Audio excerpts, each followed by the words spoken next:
Electricast. Raise the rudders! Raise the sails! Raise the sails! Captain, an unidentified ship is approaching. Over. Roger. Wait, is that an Enterprise sales solution? Reach sales professionals, not professional sailors.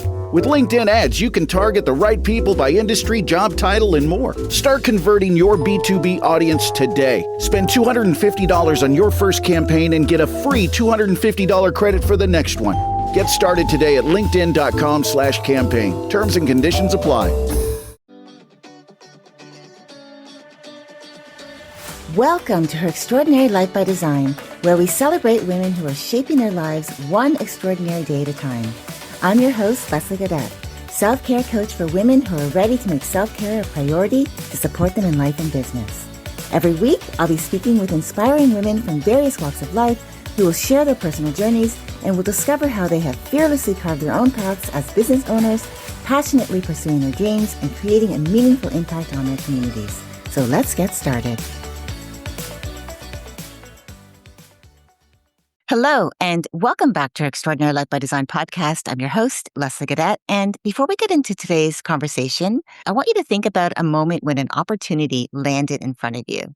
The money was good, so good that it felt almost too good to be true, better than what you'd been making.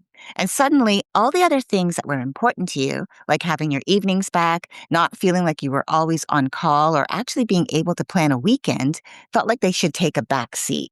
Because isn't that what responsibility looks like when the compensation finally reflects your worth? Maybe it even felt validating because for once you felt like you were finally being recognized for the value you bring to what you do, and the money reflected that. On paper, that looked like progress, and you told yourself, this is a smart move. But somewhere inside, something didn't quite settle. And you couldn't name it because technically, nothing was wrong. And yet your nervous system didn't fully exhale. If you've been there, I can totally relate to you. I've done this myself, which is why today what I want to explore with you isn't about quitting or walking away, but about the moment when the number gets loud enough that it starts drowning out everything else you know that matters, like your quality of life, your internal calm, your peace of mind. You see, when wealth decisions feel rushed, like they're pressing against your nervous system, it's often because money has begun negotiating against your internal calm. And if you've ever said yes to something because it made sense, only to realize later that your inner knowing never really fully agreed, then I want you to lean in here because I have something to say about that. You see, I know what this feels like because I've lived it. Twice, actually. Early in my career, I left a stable position for what looked like a better opportunity. More money, working for a sole practitioner who promised to teach me litigation, and it felt like recognition, like finally being valued. So I said yes. And within the first couple of weeks, I realized that the teaching was actually sink or swim. He wasn't guiding me. He was throwing assignments at me and expecting me to figure it out. But I told myself it was just an adjustment period, that I needed to prove myself, and that the compensation justified the discomfort. Until 3 weeks in, I couldn't do it anymore. I quit, and I went back to my old job, grateful they'd even take me back. Now, years later, I did it again. Different firm, different promise. This time, it wasn't just about the money. It was about confidence, too, about spreading my wings. And for a while, I tried to make it work. But I found myself working 12, 16-hour days just to keep up, going home at 11 at night some nights, a lot of nights, and it was never good enough. 3 months in, I found out he wanted to let me go, and he'd asked a coworker to do it for him, someone who I was friends with. When he finally called the office that day, I answered, and I called him on it. I called him out on it. Not with anger, just clarity. I also didn't hold it against my friend. It wasn't her fault. And a few months later, he did the same thing to her. Both times, I chose what looked like progress.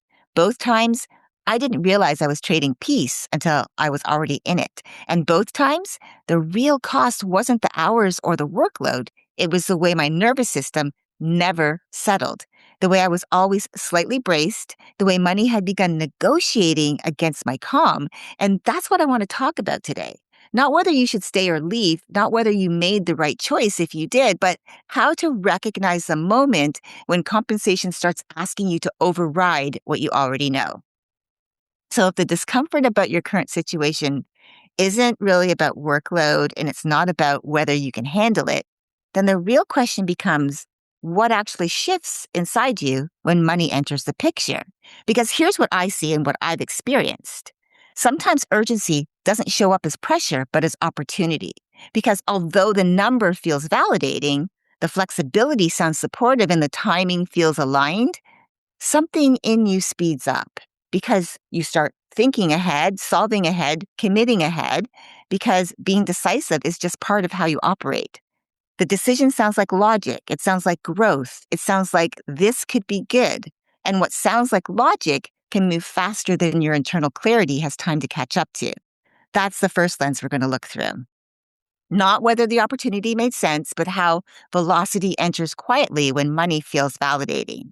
Then there's the second layer, because what begins to shift when peace gets treated as optional, that's where you start telling yourself that the compensation justifies the adjustment. And it's just that it's just a transition phase. You're still adjusting, you're still proving yourself, you're still getting your footing, telling yourself that you can recalibrate later. And so you normalize a message at 9 p.m. on a Friday night. You minimize inconsistent communication. You override that first internal signal because you're capable, and you convince yourself it's temporary, that once things settle, it'll get better. But over time, something small adjusts and you don't even notice it happening. Your phone stops feeling neutral because every notification carries a small charge of what now? Your days feel less contained. Your internal rhythm starts syncing to someone else's pace, and you start to feel off, unsettled. And unsettled has a way of compounding. That's the second lens. And then there's the third lens, the one that changes everything. Because what if the clear signal isn't in the numbers at all, but in whether you can breathe inside the decision? Because calm is rarely talked about in wealth conversations, but it's also one of the clearest signals of aligned compensation. Calm doesn't argue with you after you say yes. It doesn't require rehearsal at night. It doesn't tighten when your phone lights up. Calm allows decisions to land. And when compensation expands but your internal space contracts, that's information about whether money is beginning to negotiate against your peace or whether you're being compensated or compromised. And so that's what we're going to look at today. Not whether you were right or wrong to prioritize money over quality of life, but the internal shift that happens when compensation starts asking you to override what you already felt and your decisions become more reactive instead of grounded. And underneath all of this, there's usually a belief that sounds completely reasonable that if the compensation is good, I should be able to tolerate the rest. It doesn't say that loudly. It doesn't feel dramatic. It feels mature, practical, grateful even, because you're not naive about money. You understand what it represents: security, progress, recognition. So when the number increases, something in you calibrates around it. And you think, this is what growth looks like. This is what advancement requires. This is what responsible adults do. They don't flinch at discomfort if the return makes sense. And so when communication is inconsistent early on, you call it a transition phase. When boundaries blur, you assume clarity will come with time. When a late message arrives, you tell yourself it's temporary. It's just a one-off. Not because you're dismissing your internal signal, but because the compensation reframes it. And here's where it gets subtle. When money feels validating, hesitation can start to feel ungrateful. You don't want to appear difficult. You don't want to seem overly sensitive. You don't want to jeopardize what looks on paper like forward movement, so you override the first reaction. You rationalize inconsistencies. You minimize that internal tightening. You remind yourself that responsiveness is part of being professional, and it makes sense because urgency isn't irrational, it's reinforced. Progress is rewarded, decisiveness is admired, being chosen feels affirming. So when something lands quickly, you move quickly. But what often goes unseen is that urgency is not neutral. It shifts how decisions are processed. It speeds up your evaluation. It prioritizes gain. It makes this could be good louder than let me sit with this. And when urgency leads, access expands. Others assume more availability, more responsiveness, more flexibility around your time, because velocity creates momentum. And momentum, once established, is harder to recalibrate. The belief sounds like if the compensation is strong, I should be strong enough to absorb the rest. But what that belief overlooks is absorbing is not the same as aligning. And money that arrives with speed can subtly compress the space where discernment normally breathes. Not whether the opportunity was good, but whether urgency was allowed to lead before steadiness had a chance to weigh in. So once you can see that belief that if the compensation is good enough, you should be able to tolerate the rest, you start noticing what it's been asking of you, because nothing outwardly collapses because you still show up, you still perform, you still deliver. And on paper, everything looks exactly as it should, which is exactly why the cost is so easy to miss, because it infiltrates your internal rhythm. You see, when money begins negotiating against your peace, you won't find the cost written anywhere. It's not going to be in your offer letter, not in your scope of work. It's going to show up in your nervous system because you're going to begin operating with the low level vigilance you didn't used to carry, where you're always on, alert, where your phone lights up and there's a micro tightening before you even read the message. A text message at 9 p.m. no longer feels surprising, it feels expected. And you tell yourself, it's fine, this is temporary, the pay justifies it. And maybe you believe that. You've convinced yourself that it does. But something else also begins to shift. Because when access becomes unpredictable, your system can't settle. You don't fully settle into the role. You never quite exhale into it. And you stay slightly on even when you're technically off. Dinner isn't fully dinner. A walk isn't fully quiet and relaxing, and your mind stays partially tethered, not just because of what's on your plate, but because access has expanded. And access, once normalized, reshapes your internal pace. You start adjusting before you realize you're adjusting. You answer faster. You anticipate requests. You check your phone one extra time just in case. And you tell yourself you're being proactive. But your nervous system is staying activated. And over time, that activation compounds, where calm becomes harder to access, not gone, just further away. And decisions begin to feel heavy, even small ones, because your system is already carrying more than it was built to carry continuously. And when your system stays on alert, it becomes harder to hear the first internal signal. That early, this doesn't quite sit response gets quieter. Not because you lost it, but because your baseline has shifted. Because internal steadiness, the thing that lets you evaluate clearly, becomes conditional. Ease with money itself begins to change because you start associating income with tension, compensation with unpredictability, opportunity with intrusion. But you override it because compared to what you've handled before, this doesn't feel dramatic enough to call out, which is why it continues. So what I want you to understand is that this isn't a failure of boundaries. It's a signal that something at the energetic level is misaligned. Because when peace is treated as optional, even temporarily, your system absorbs the cost. Your days feel slightly less contained. Your internal rhythm adjusts to someone else's pace. Your energy stays externally oriented instead of internally anchored. And that subtle intrusion starts to compound.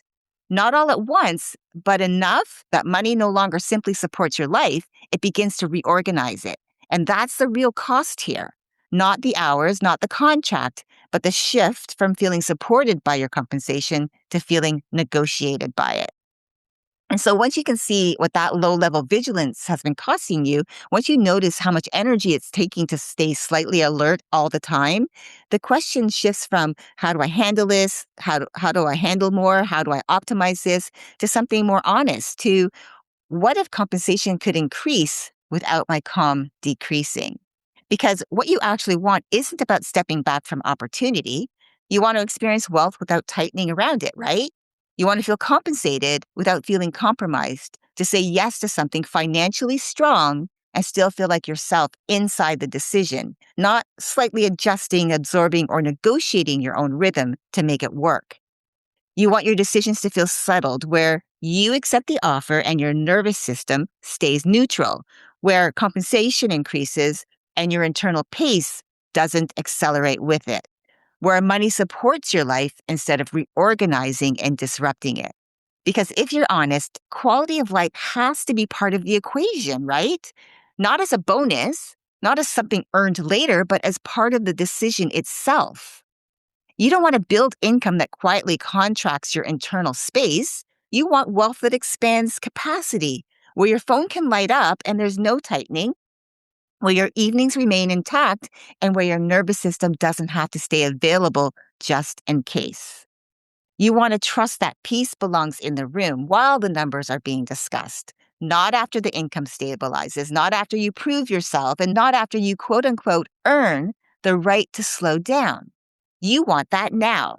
You want to feel compensated and calm at the same time, to feel chosen without feeling consumed, to move quickly when needed and still feel steady inside the movement. Because at your level, the desire isn't about more money. It's about money that doesn't cost you your internal ground. It's about being able to expand financially without contracting energetically. And where you don't need to justify wanting this. You want financial decisions to land cleanly, right? And not ones that require you to stay slightly braced. And that's not indulgent, it's intelligent. It's recognizing that money affects more than numbers, because it does. It changes pace, it changes access, it changes expectations. And if you want to be able to increase income without surrendering internal steadiness and compensation for what you do to feel clean so that your peace doesn't get postponed and decisions settle inside you the moment they're made, then you have to start including peace in the evaluation process, not as a luxury, but as a non-negotiable. And this is where the internal pivot happens, where you notice that the tension you've been calling responsibility wasn't actually responsibility at all. It was activation. And there's a difference, because responsibility feels steady, clear, and holds its shape. But activation, on the other hand, feels charged, urgent, and keeps moving without giving you space to breathe. And for a long time, you may not have distinguished between the two, because urgency can sound intelligent, it can feel productive, it can even look decisive, especially when money's involved, especially when the compensation is validating, and especially when the opportunity looks aligned on paper. But when you begin to realize that internal calm is not a luxury in decision making, that in fact it's data, you start noticing that when something's aligned, your system doesn't need to brace around it. It doesn't need to stay on standby, and it doesn't need you to mentally re-justify the choice. It just settles. And that settling is information. Because then you begin remembering moments where you said yes to something lucrative and your internal knowing didn't soften. You remember how your mind kept scanning, how your evenings felt slightly permeable, how your phone stopped feeling neutral. And then you remember other moments, moments where the compensation made sense and your system stayed steady, where access felt appropriate, where communication felt contained, where expectations felt mutual instead of expanding and one-sided. And the difference between those two experiences wasn't the number, it was the calm.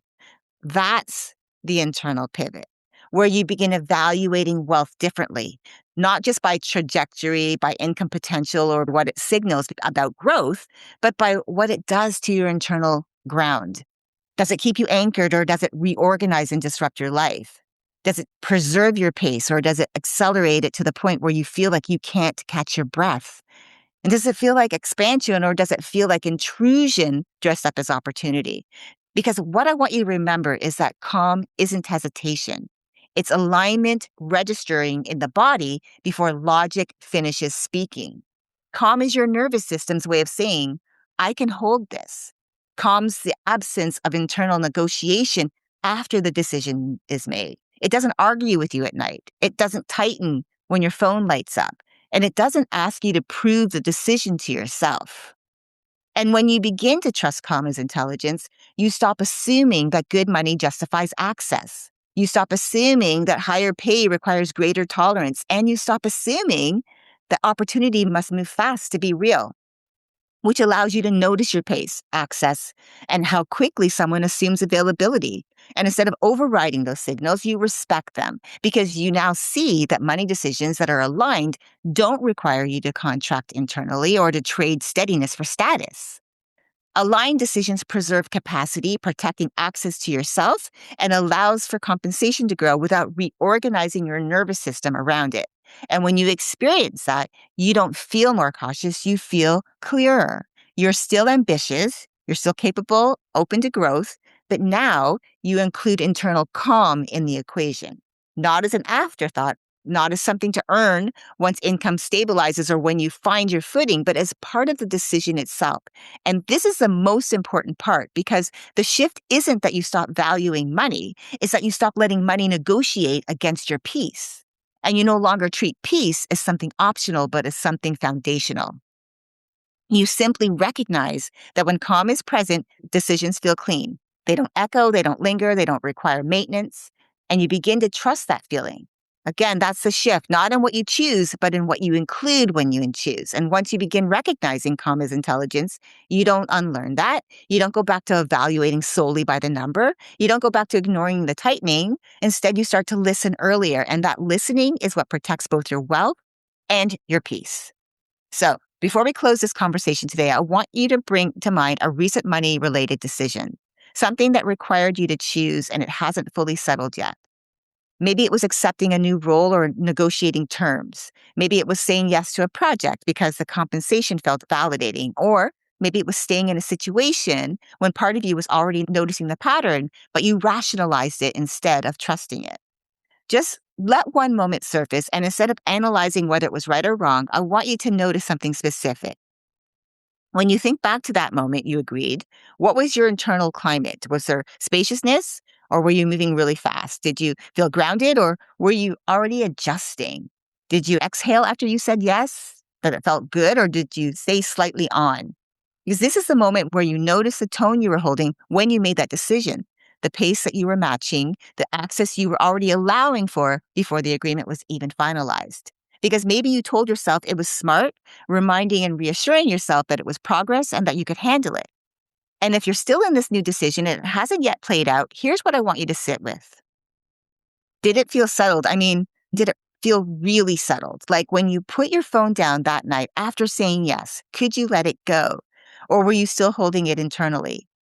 When you imagined the weeks ahead, did it feel manageable? Or did you already sense that it was going to cost you something? Because here's what I want you to understand. You can be incredibly capable at managing pressure, but if you've gotten so good at absorbing it that you stop asking whether you should, then it could be that your tolerance has become your default and you've never given yourself permission to question it. You see, here's what this reflection is really about. It's about learning your patterns, not so that you can fix the past, but so that you can recognize the moment sooner next time. The moment when calm isn't present, but you tell yourself it will arrive later. The moment when your system tightens, but you override it because the number feels validating. The moment when money starts negotiating against your peace and you don't notice it until you're already in it. And if you see something there, and if you're now recognizing a familiar pattern, that recognition alone is discernment returning because now you realize that if you want compensation without compromise, that you need to include yourself in the evaluation. And that awareness shifts what you'll notice next time. And as I sit with everything that we've unpacked today, urgency, access, compensation, and peace, what keeps standing out to me is that money doesn't disrupt us because of the number. It disrupts us when it begins reorganizing our internal climate. Because decisions about income aren't just financial, they're relational. They change who has access to you. They influence your pace. They shape your evenings. They affect how your nervous system responds when your phone lights up. And most of the time, we don't think about that when the offer is made. We talk about scope, we talk about compensation, we talk about opportunity, but we don't always talk about internal cost. And if you're someone who carries responsibility well, who adapts, who can handle high standards, you can normalize almost anything. You can tell yourself it's early, you're still getting your footing. You can tell yourself it's strategic. You can tell yourself it's worth it. And because you're capable, you make it work. But making it work and feeling supported are not the same thing. And that's a layer that rarely gets recognized. It's rare to find a space where you can admit, I can handle this, but I don't feel settled. There aren't many spaces where you can explore how money intersects with access, and access intersects with energy, and energy intersects with peace without it turning into advice or optimization or performance. And I've realized that when there is a space for that conversation, not to analyze or dramatize, but to feel seen, heard, and understood, then you stop second guessing yourself, because wealth shouldn't require bracing. It should feel expansive. It should feel clean. And responsibility shouldn't mean you have to absorb tension or adjust your internal standards at the cost of your peace. And this is exactly why I'm building what I'm building. Because what we explored today, the moment where money starts to negotiate against your peace, this isn't a surface conversation. It's not about tactics. It's not about negotiation scripts. It's not about doing less. It's about understanding the internal layer of responsibility that most high-performing women carry every day. And that deserves a room, which is what I'm building now, a private invitation-only space for women in law. A space where conversations like this don't need to be justified, where you can examine patterns without being rushed to correct them, where compensation, access, energy, and peace are discussed in the same sentence because in real life, they are intertwined. The community isn't live yet because I'm intentionally in the building stage, and here's why. I'm building it for you, which means I'm not guessing what you need. I'm listening to your voice. I'm gathering data, listening to your words, to what you say you want to experience, what you need, what you would like inside a container like this. So if you're thinking that, yes, this is the layer that no one talks about, but you have some questions and you need more information about what I'm building, then you can reach out to me by email, which you'll find in the show notes, and we can talk through what this could look like for you. Or if you're all in, that this is something you definitely are interested in exploring and you want to be a part of building it, you can apply through the link in the show notes to join the waitlist and share what you'd want a space like this to hold so that I can build it in a way that actually reflects how you think, how you decide, and how you carry responsibility, and that it has the kind of support you would like to see inside the container, and we can build this together. So again, be sure to check the show notes. As you move back into your week, I don't want you thinking about numbers. I want you to notice something else instead. I want you to notice the way your body responds when an opportunity enters the room, the way that your breathing shifts when compensation is mentioned, the way that your mind starts calculating, and whether your system tightens or stays open while it does. Because aligned wealth has a felt sense.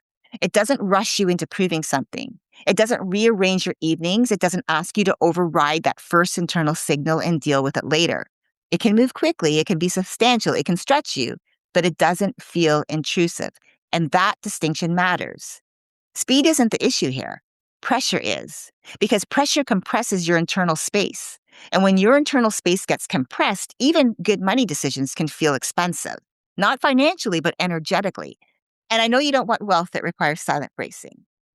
You want compensation that expands your life, not one that reorganizes your nervous system, not one that keeps you slightly alert and always on, and not one that asks you to adjust your standards to fit instead of the decision fitting you. You want to feel paid and settled, capable and calm, chosen and still fully yourself. That's the nuance. When wealth is aligned, peace doesn't get negotiated. It stays. And if this episode did anything, I hope it simply sharpened your awareness around that. Not so you second guess yourself, but so that you can trust yourself sooner. And that's the goal. Thanks for spending time with me today. Until next time, keep dreaming, keep believing, and keep designing your extraordinary life one day at a time. Thank you for joining me on Her Extraordinary Life by Design. I hope you've been inspired and empowered by the incredible stories shared on this show. If you enjoyed this episode and the conversations we've had, I would greatly appreciate if you could take a moment to leave a review. Your feedback and support mean the world to me, and it will help others discover the podcast and join our empowering community. Remember to hit the subscribe button so you never miss an episode. Together, we can continue to learn from these amazing women, uncover their extraordinary journeys, and be motivated to create our own lives by design. Thank you again for tuning in. Until next time, stay empowered and keep shaping your extraordinary life one day at a time.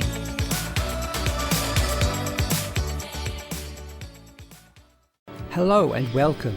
I'm Ethan Janakis, host of podcast Cinematic Revelations. Join me as we explore cinema from the 1960s until the present, where we will consider well-known movies, discover rare, unexpected cinematic gems, but also analyse lesser films which are still of importance in film history. Our journey here is shared by industry insiders who provide their invaluable insights on cinema in all its various aspects. To find out more, be sure to listen and subscribe to Cinematic Revelations wherever you listen to podcasts. I look forward to seeing you there. Electricast. Hi, it's me, Flo, the annoying clairvoyant from Ghost Hampton, the podcast. We had the time of our lives, or in my case, death, giving all our listeners the willies this summer. You missed Ghost Hampton? No, we can't allow that. Now, all episodes of Ghost Hampton are running on Electricast Media everywhere for free. Ghost Hampton, go there to be frightened. Stay there to laugh. Electricast.